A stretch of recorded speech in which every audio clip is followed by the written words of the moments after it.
I believe that it's proper to give some testimony on the circumstances that landed me in Seattle. A reckless driving incident took place at Kelly Elementary School, in which it was said that I was the driver. I reported back to the foreman, said, "You fire that man. He raced around the school bus."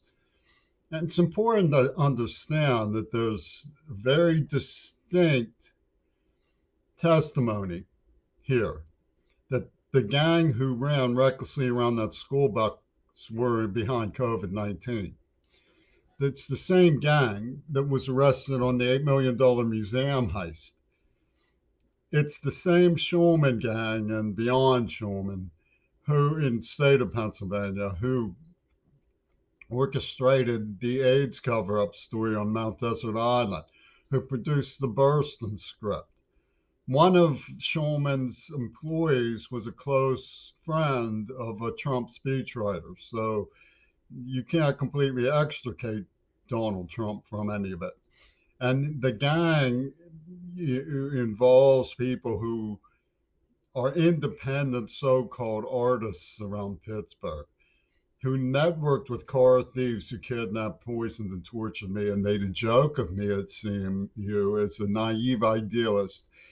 And they had the nature of reality all planned out. They put out something called Flame Over Africa in 1974. Blast furnace radio was one of their contraptions.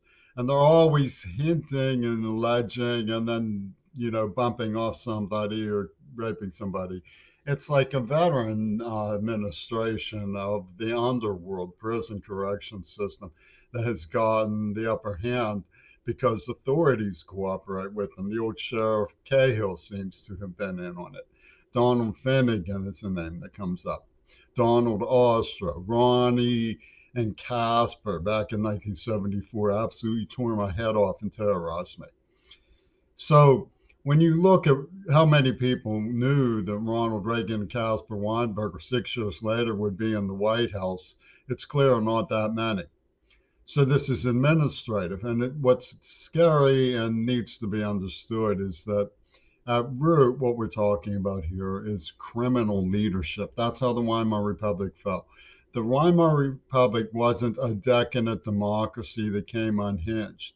It was carefully taken apart by hotwire experts who were criminals.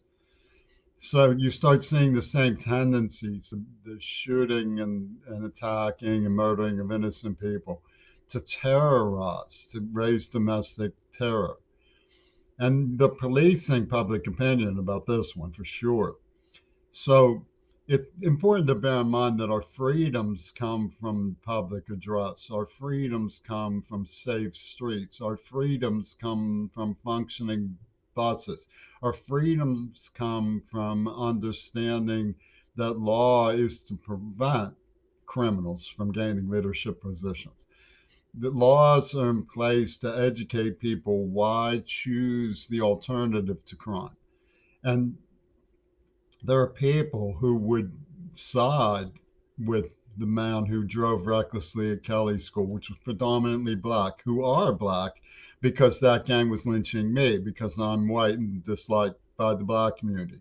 And that's when things go from rational journalism into the leap of sociology. Who cares about the kids? A higher goal was underway.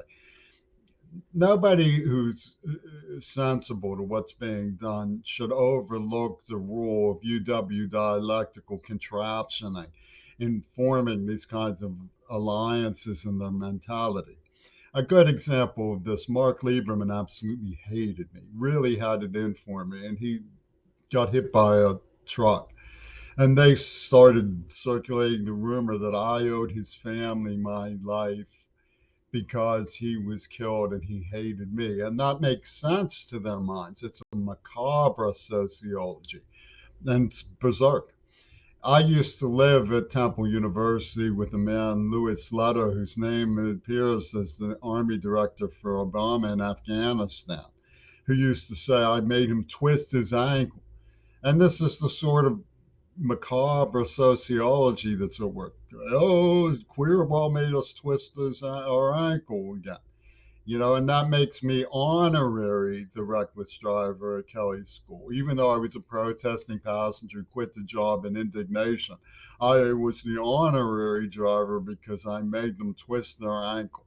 And this is their reasoning. And they get power through places like WPXI, Carnegie Mellon University, and they use experts in mistranslations. That's their form of social control. Jaime Carbonell and John Schulman had the absolute upper hand. They still have the absolute upper hand through Clinton's manipulations at Sound Mental Health, where they were warned over and over and over and over, and they participated in poisoning me in mouth as an announcement of the COVID attack. And they're like, warn. Oh, how dare you warn? You're dangerous. You warned us. I warned you that somebody drove recklessly at Kelly Elementary School. Remember? That's what happened when I first showed up. That was what the whole conversation of admitting me to the clubhouse was about.